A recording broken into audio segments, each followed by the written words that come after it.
Alhamdulillah, syukur pada Allah Azza wa Jal kerana dengan rahmat dan juga limpah kurnia yang Allah Ta'ala berikan dapat kita bersama pada pagi ini, menyambung lagi perbahasan daripada 1000 amalan sunnah sehari-hari. Sambungan kita untuk bab yang ketujuh, iaitu sunnah-sunnah dalam berpakaian. Semalam kita berhenti pada muka surat yang ke-64, iaitu doa bagi orang yang mengenakan pakaian baru. Maknanya kita tengok orang pakai pakaian baru, ini bacaan-bacaan yang diletakkan untuk diucapkan dan dibacakan. Hari ini kita akan masuk pada sunnah yang ke-6, iaitu mengenakan pakaian berwarna putih bagi lelaki. Muka surat yang ke-65, hadis yang diletakkan, Nabi SAW bersabda, "Ilbasu thiyabal bayd fa innaha athhar wa atyab wa kaffinu fiha mautakum." Pakailah pakaian berwarna putih, kerana warna putih itu lebih suci dan lebih baik. Serta kafanilah jenazah kalian dengan kain putih. Ini hadis yang diriwayatkan oleh Al-Imam Ahmad, An-Nasai, Tirmizi, Ibnu Majah dan juga Al-Hakim. Hadis ni kalau kita tengok, dia nak tunjuk pada kita keutamaan memakai pakaian daripada warna putih. Dan taklah menjadi kewajipan, cuma keutamaan. Satu benda sudut yang kita kena tengok bila mana nak mengamalkan sunnah pakai pakaian warna putih bagi lelaki. Kalau kita tengok antara golongan ataupun tempat yang mengenakan pakaian putih ni, tuan-tuan boleh tengok orang-orang Arab di negara-negara Teluk, khususnya di Arab Saudi, di Qatar apa semua, pakai jubah warna putih ni ialah satu benda yang disebut sebagai pemandangan biasa. Dan itulah pakaian dia orang waktu kerja pun macam tu lah. Dan pakaian tu dipakai dengan meluas hatta kepada pelajar-pelajar sekolah pun macam tu. Kalau di Arab Saudi lah, benda tu dah jadi benda yang biasa di sana. Dan pakaian ataupun memakai pakaian daripada warna putih ni, ianya juga dilihat dari segi realiti pada zaman Nabi, ialah variety makanan, kepelbagaian makanan yang terhad pada waktu itu. Sebab pakai pakaian putih ni, ianya bukan benda mudah untuk kita jaga. Pakaian putih ni dia, bila mana terkena kotoran, dia mudah nampak. Jadi, sekaligus dalam mengamalkan sunnah pakai pakaian warna putih ni, sebenarnya dia datang sekali di situ ialah sunnah menjaga kebersihan. Dia bukan hanya datang dengan pakaian. Sebab ada orang ni melazimi pakaian warna putih, tapi dia bukan orang yang pembersih. Sebab pakaian putih ni kalau kita tak gosok pun dia akan nampak. Dia lebih jelas nampaknya. Kurang kemas. Dan Nabi tidak menjadikan kebiasaan itu, kebiasaan pakaian seperti itu dengan tak bersih, tak rapi, tak kemas. Dan zaman dulu pasti lebih susah penjagaannya. Tapi makanan orang dulu tu dia tak jenis sangat, menyebabkan pakai pakaian putih tu lebih mudah, lebih senang untuk diamalkan.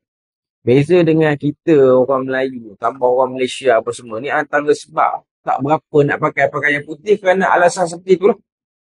Iaitu payah nak jaga, nak makan benda-benda yang kata apa yang macam-macam sikit ni, takut ketumpah apa semua. Lepas tu nak duduk di setengah-setengah tempat pun bukan boleh pakai duduk macam tu. Kalau jenis tak bersih apa semua, akhirnya akan menyebabkan pakaian kita kena kotoran apa semua. Jadi itu benda antara sebab-sebab yang menyebabkan orang tak berapa mengamalkan sangat yang ni. Sebab ianya bukan mudah dengan suasana lah. Bukan mudah dengan suasana. Tapi kalau boleh pakai, Ia termasuk daripada benda yang elok dan benda-benda yang baik. Okay. Kemudian kita tengok dalam hadis itu pun disebut wakafinu fiha mautakum. Serta kafanilah jenazah kalian dengan kain putih. Sebenarnya kalau tengok pakai pakaian putih ni ianya lebih jelas lagi ialah ketika mana menunaikan umrah dan juga ketika mana menunaikan haji. Iaitu pakaian ihram. Adakah memang ihram tu dia mesti warna putih? Sebenarnya tak perlu. Cuma sangat pelik lah bila mana kita tengok satu orang dia pergi buat umrah apa semua, dia nak pakai orang kata apa, dia punya kain ihram daripada warna lain. Sebenarnya tak salah pakai warna lain, tapi dia pelik. Dan kebanyakan orang biasa pergi buat umrah pun dia akan pakai warna putih, dan memang yang dijual pun ialah warna putih. Tapi asalnya tidak semestinya dan bukan menjadi kewajipan itu. Boleh pakai selama mana ianya jenis dua helai kain yang tidak bersambung jahitannya. Dia bukan jenis macam kain plekat kita yang bersambung. Apa-apa je kain. Cuma kalau tuan-tuan pakai pakaian lain, contoh, saya tak ada duit. Saya memang betul-betul umrah jimat cermat. Hotel pun tak beli. Duk lari macam tu lah. Boleh kejar lari di situ, boleh kejar lari sini. Okay, jadi saya pakai kaedah, saya tetap balik kain plekat tu bagi jadi buka. Tuan-tuan boleh buat macam tu. Cuma tuan-tuan akan dilihat pelik lah di waktu tawaf. Paling menyerlah sebab warna dia lain. Dan sama juga dengan kematian pun. Kematian ni tuan-tuan tak perlu pun, tak semestinya dikafalkan dengan kain kafal warna putih.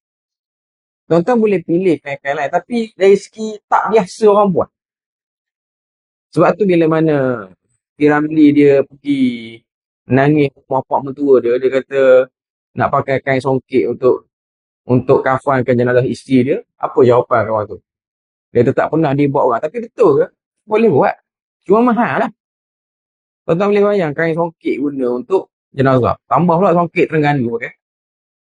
Songkit Terengganu ni untuk buat samping tu pun dah kat 10,000 untuk seorang jenazah. Entah berapa ratus ribu nak kena ada. Cuma nak katanya, boleh atau tidak? Tanya dari segi hukum, boleh. Jawapannya boleh. Boleh. Tak ada masalah. Cuma dari segi kebiasaan, orang tak biasa buat. Itu sahaja. Okay. Dan itu salah satu sunnah. Salah satu sunnah. Maknanya pakai pakaian yang berwarna putih. Sekiranya mampulah. Sekiranya mampu. Okay. Kemudian yang ketujuh. Memulai dengan yang kanan saat mengenakan pakaian. Satu benda saya terlupa nak sebut. Pakai pakaian warna putih ni, tuan-tuan kena tengok juga realiti. Terutamanya, bagi saya samalah lelaki perempuan pun. Perempuan sebenarnya tak perlu ataupun tak besar sangat dia punya tuntutan pakai warna putih. Sebahagian masyarakat kita ni bila mana pergi buat umrah yang perempuan pun pakai jubah warna putih. Sebenarnya dia tak perlu. Sebab jubah ataupun pakaian warna putih bagi perempuan dia lebih mudah untuk menampakkan bentuk badan apa semua. Jadi tak menjadi keutamaan. Pakailah warna yang gelap yang lebih aman daripada pandangan-pandangan orang. Okay. Lelaki pun sama. Bila mana pakai jubah putih apa semua ni, pakailah dengan cara yang paling terbaik. Jangan pakai lebih kurang. Pakai jubah putih tapi dalam baju yang ada tulisan, kadang-kadang dia menampakkan tulisan baju yang kita pakai kat dalam. Pakai baju belakang tu dia larian sekian. Mana jemaah yang duduk belakang tu jenuh nak mengeja je. Akhirnya dia tak baca Fatihah. Fatihah dia baca dalam rokok. Tunggu habis bacaan t-shirt belakang tu dulu. Jadi pakailah sekemas mungkin. Pakai dengan cara yang paling terbaik. Itu antara bentuk pemakaian yang perlu diambil kira. Kemudian yang ketujuh, memulai dengan yang kanan saat mengenakan pakaian. Anjuran ini berdasarkan hadis yang diriwayatkan daripada sahabat Abu Hurairah radhiyallahu anhu bahawasanya Nabi sallallahu alaihi wasallam bersabda, "Idza labistum wa idza tawadda'tum fabda'u bi ayaminikum." Jika kalian mengenakan pakaian dan apabila kalian berwuduk, mulailah daripada bahagian kanan anggota tubuh. Mana yang masukkan lengan baju daripada tangan belah kanan ataupun bahagian kanan dulu lah. Seluar pun sama, stokin pun sama, semua benda yang ada unsur dua belah. Ada unsur dua belah, maka dipakai pada bahagian kanan dulu.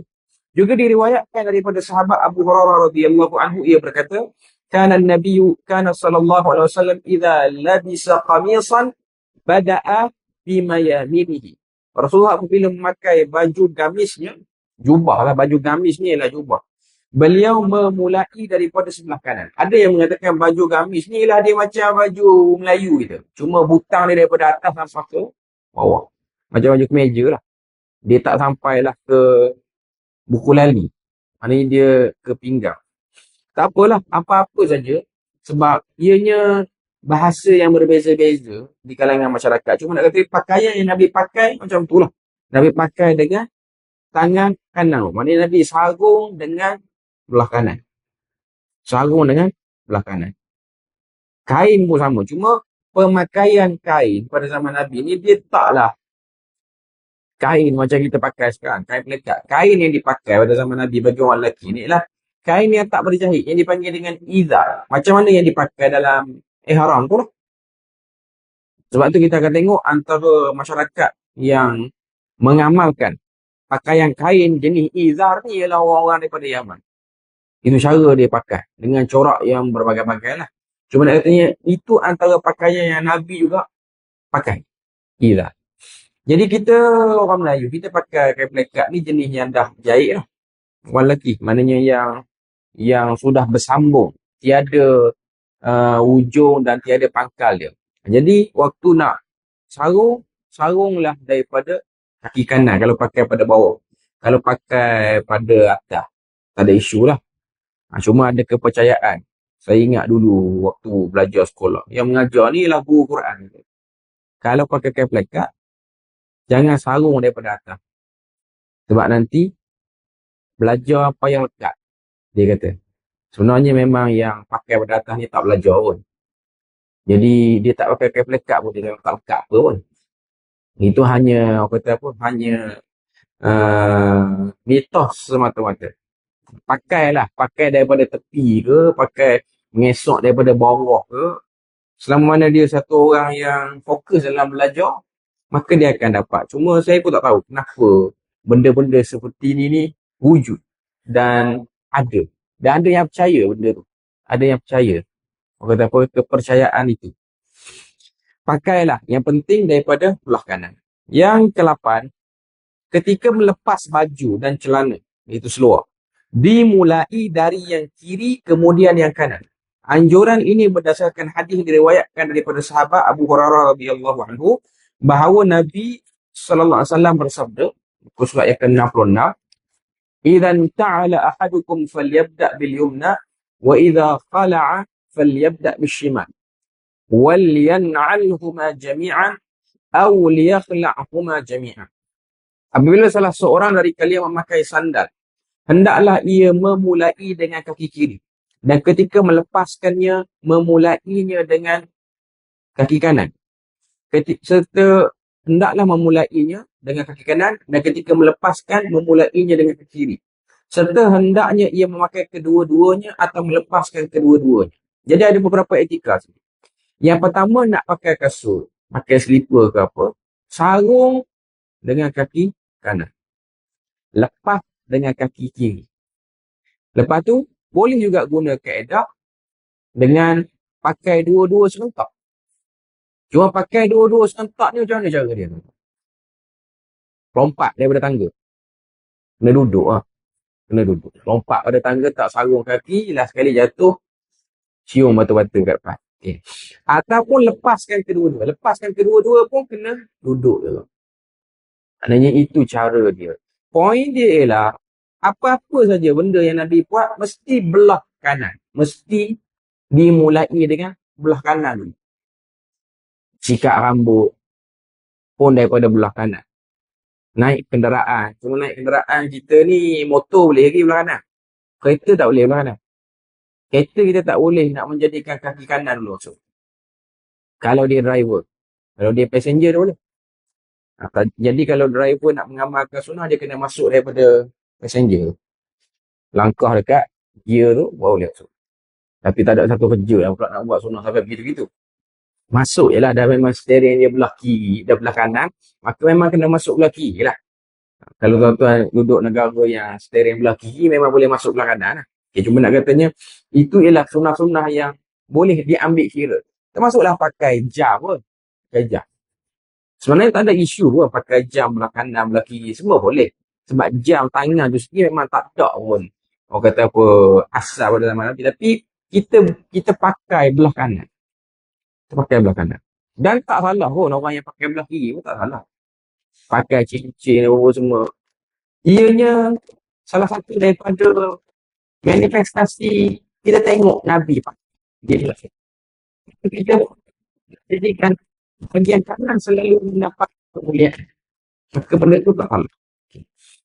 Yang kesembilan, membaca basmalah ketika meletakkan pakaian, iaitu dengan mengucapkan bismillah. Dengan nama Allah aku meletakkan pakaian. Maknanya nak sangkut, nak sidai apa semua, lalu diletakkan dengan membaca bismillah. Bukan pakai sangkut macam tu je, ataupun bukan pakai letak macam tu. Sebab ada satu riwayat, tapi riwayat ni dia ada sikit problem dari segi sahih dan juga kata apa, authenticity, kesahihan dan originality hadis.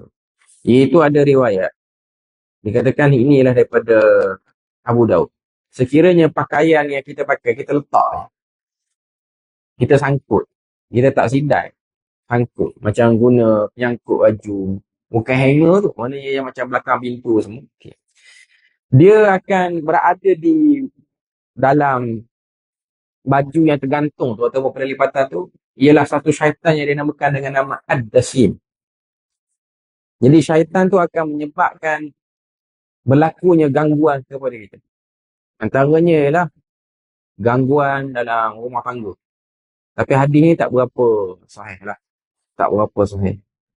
Ada yang kata, setengah riwayat kata, gangguan tu datang kerana longgokkan pakaian yang banyak dalam rumah.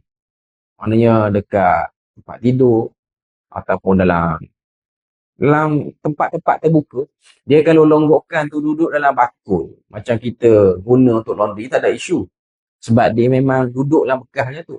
Longgokkan ni maknanya tengah ruang tamu. Depan TV tu ada selonggok situ. Tak peduli. Yang tu pun dah 3 bulan lepas kat situ. Lepas tu selonggok kat lain pula. Yang tu. Yang ni kalau hadis tu pun tak ada. Kalau tak ada cerita Ad-Dasim tu pun, dari segi pandangan rumah tu pun tak apa elok. Pandangan rumah tu sendiri pun tak apa elok. Jadi, ini bukan etika lah. Atas nama hidup kemanusiaan pun macam tu. Saya ingat dulu zaman belajar di Jordan ni, kita memang anti betul dengan satu sikap sebahagian kawan-kawan yang duduk serumah ni. Bila mana dia kalut nak pergi kelas, mazhab dia lah mazhab bulatan kain pelekat. Tuan-tuan tengok bulatan kain pelekat. Dia jenis tak sidai kain pelekat kan. Dia berbangkit bangun tidur tu. Dia nak pakai tuala apa semua. Dia lepaskan kain pelekat tu jatuh atas lantai dalam bentuk bulat. Nanti balik kelas dia masuk balik bulatan tu. Dia memang jenis tak sedar. Masa ada 2-3 bulatan juga dalam rumah. Yang tu bukan etika yang bagus. Saya memang menyampah tu orang buat bangang macam tu. Ini bukan cara kita lah. Bukan cara kita. Taklah kata salah. Tapi itu ialah dari segi etika. Tapi dahsyat yang tu ajar perangai-perangai macam ni, yang tu buat perangai ni, time dia bersosial dengan student lain, bukan main ajar etika makan dengan sudu dengan apa, tapi balik rumah common sense dengan kawan-kawan semua hancur pun. Ini bukan perangai yang baik lah. Bukan perangai yang baik. Sebab tu kalau tengok setengah-setengah orang tua kita dulu, dia jaga benda-benda seperti ni. Kalau orang dulu kalau tengok antara benda yang dia, saya tak tahulah sebab ni antara yang mak saya hidup pesan dekat anak-anak perempuan, adik-beradik saya. Kalau sidai baju, sebab orang dulu kan dia sidai baju basuh tu lah. Sidai dekat kain ampayan baju tu. Antara tanda orang tu ada etika, kalau dia sidai kain pelekat ataupun kain batik, dia punya bawah tu sama. Sepanjang-panjang ampayan tu, bawah tu sama. Sama je bawah. Walaupun benda tu tak ada isu pun. Tapi mata yang memandang tu sedap. Tersusun.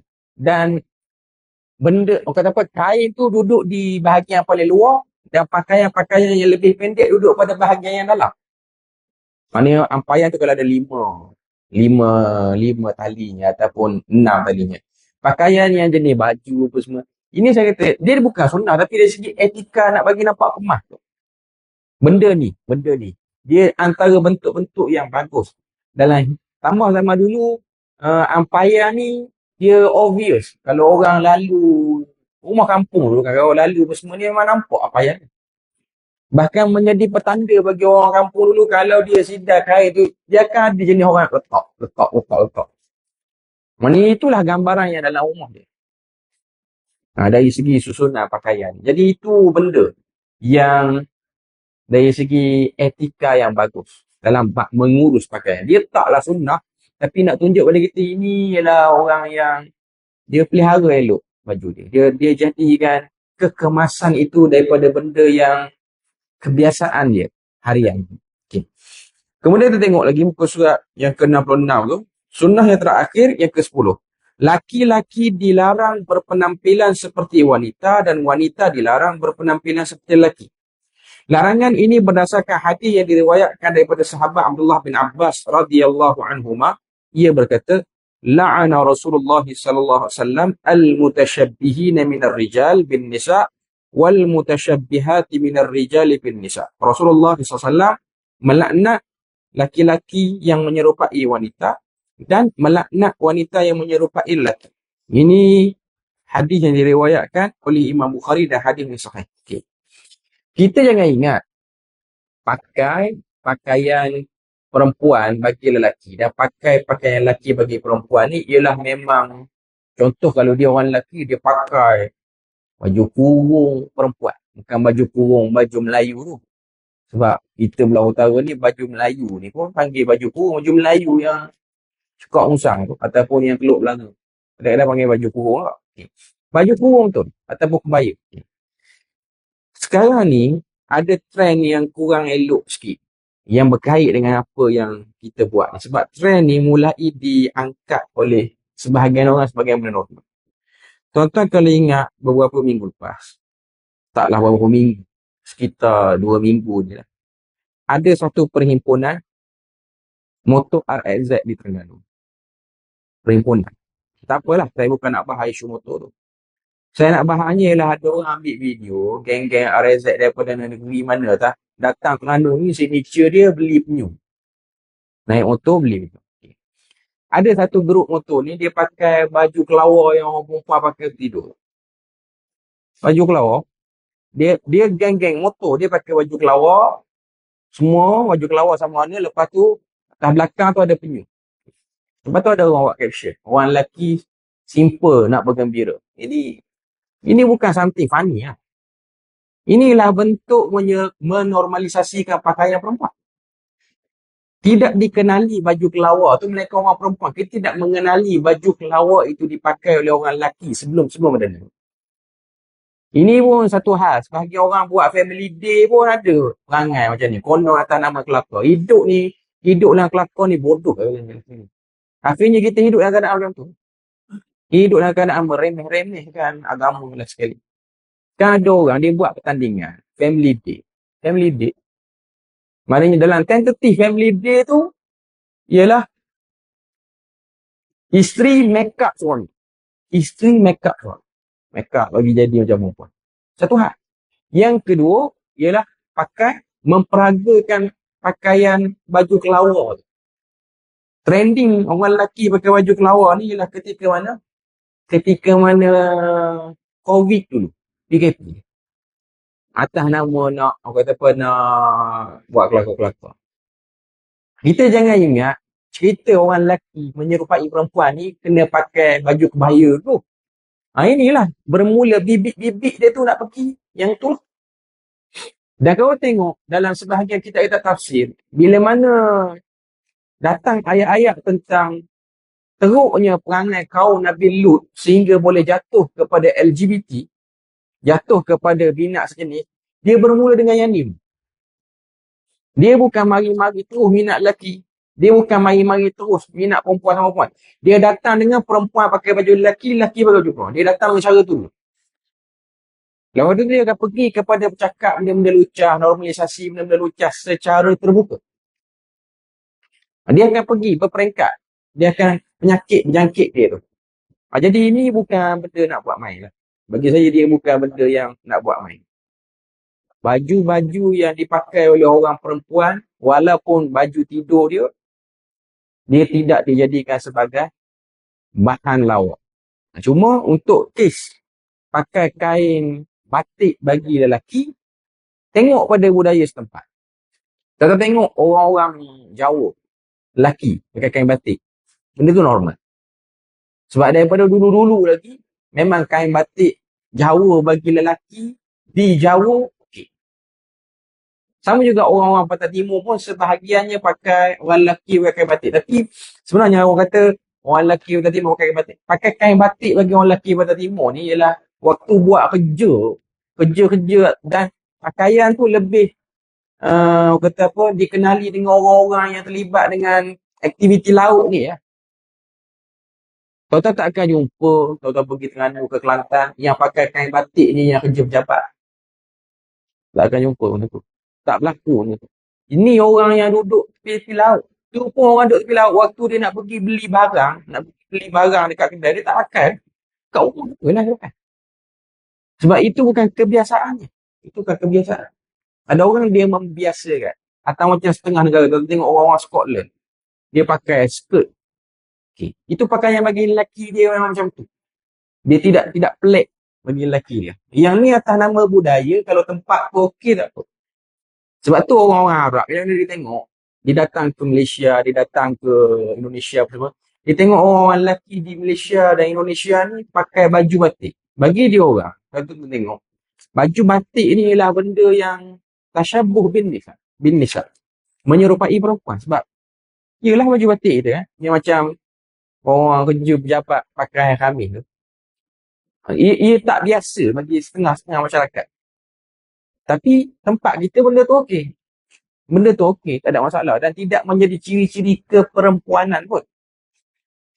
Selama mana dia pakai baju batik yang memang sinonim orang lelaki. Yang baju macam ni lah baju yang orang lelaki pakai. Bukan orang perempuan pakai. Bukan corak-corak yang menampakkan satu orang tu macam feminin. Nah, ini benda-benda yang kita kena hati-hati. Sebab dalam hadis Nabi kata, la'ana Rasulullah. Rasulullah melaknat. Laknat ni berat. Laknat ni bukan benda yang, kata apa, benda yang main-main. Apa-apa saja bentuk-bentuk penyerupaan.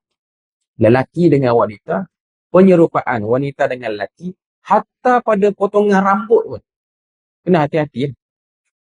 Macam orang lelaki nak simpan rambut yang panjang. Simpan rambut panjang. Tak ada masalah nak simpan rambut panjang. Tapi tengoklah suasana. Tengok suasana. Jangan menjadi orang yang ambil hukum secara mudah. Kita hidup di dunia ni, kita kena sedar. Apa yang kita buat, ada mata yang memandang. Dan agama mengajar pada kita untuk menghormati juga mata-mata orang yang memandang. Jangan menimbulkan fitnah pada tempat-tempat yang lain. Dia ada fashion, orang lelaki rambut panjang yang panjang macam ni, still disebut sebagai lelaki fashion ni. Dan ada keadaan, bila mana orang lelaki dia rambut panjang macam ni, dia tidak lagi menyerupai lelaki. Orang perempuan pun sama. Dia ada takat-takat orang perempuan rambut pendek. Okey, rambut pendek ni still perempuan. Dan dia ada takat-takat orang perempuan bila dia rambut pendek, sikit je lagi, ini lelaki. Ini semua tidak boleh diketepikan dan tidak boleh dipandang sebagai benda yang mudah-mudah. Ianya termasuk daripada benda yang dituntut oleh agama untuk diberi perhatian. Maknanya benda ni daripada kecil lagi. Antara benda bagus yang kalau kita tengok dalam masyarakat Melayu kita ni, ialah budak-budak kecil tu yang tak perlu lagi menutup aurat secara sempurna. Sebab yang mak ayah ni, yang kecil tu dah pakaikan tudung. Kecil lagi. Itu bagus. Supaya nak tahu dia tu perempuan. Dia ialah seorang perempuan. Jadi, dia dipakaikan dengan pakaian seperti itu. Dia jangan bantai, jangan ikut suka hati benda. Kita sendiri yang kena corakkan supaya dia beza. Ada sebahagian mak ayah dia mungkin anak dia tu dia berderet kan. Beza setahun. Ada yang jenis buat mudah. Baju t-shirt tu bagi sama. Lelaki perempuan. Sebenarnya kena beza kan. Tujuan dia apa? Tujuan dia belajar. Okay, ini baju dia. Dia perempuan. Okay, ini baju orang perempuan. Dia lelaki, ni baju orang lelaki. Jangan ambil mudah dalam bab-bab seperti ni. Jangan membiasa-biasakan daripada kecil lagi. Kecenderungan seperti ini. Okay. Sebab dia termasuk daripada penjemput laknat. Bila mana laknat tu, apa akan jadi pada orang tu? Orang ni, bila mana dia dilaknat oleh Rasulullah. Dia punya pintu nak pergi ke kebaikan tu payah, lambat. Sebab tu bila mana Allah Ta'ala melaknat Iblis, Iblis tak akan patah balik pada kebaikan lah. Itu bahayanya kesan laknat. Sebab tu kalau tuan-tuan berdoa pun pada Tuhan, Qiyamul sampai 40 hari 40 malam, supaya Iblis tu diampunkan dosa, sia-sia ke? Macam tuan-tuan dah tak tahu nak minta apa. Last sekali tengok banyak keburukan, last sekali terlintas dalam kepala otak. Kita berdoa pada Tuhan lah, biar Tuhan ni ampun Iblis, beri dia hidayah apa semua, biar dia elok balik. Tak akan berlaku. Sebab keputusannya ialah laknat Tuhan beri balik. Laknat ni ialah keputusan yang paling dahsyat, iaitu Tuhan menjadikan satu orang tu blok daripada kebaikan. Dihalang daripada kebaikan. Sebab tu kita tengok, kaum Nabi Lut, bila mana mereka melazimi kecenderungan sama lelaki itu ialah pintu laknat. Dan kalau tuan-tuan tengok, sangat jarang dan payah satu orang yang dah terjebak songsang seperti ini, untuk dia patah balik normal payah. Boleh, tapi payah. Sebab apa? Sebab laknat tu lah. Laknat tu menjadi penghalang.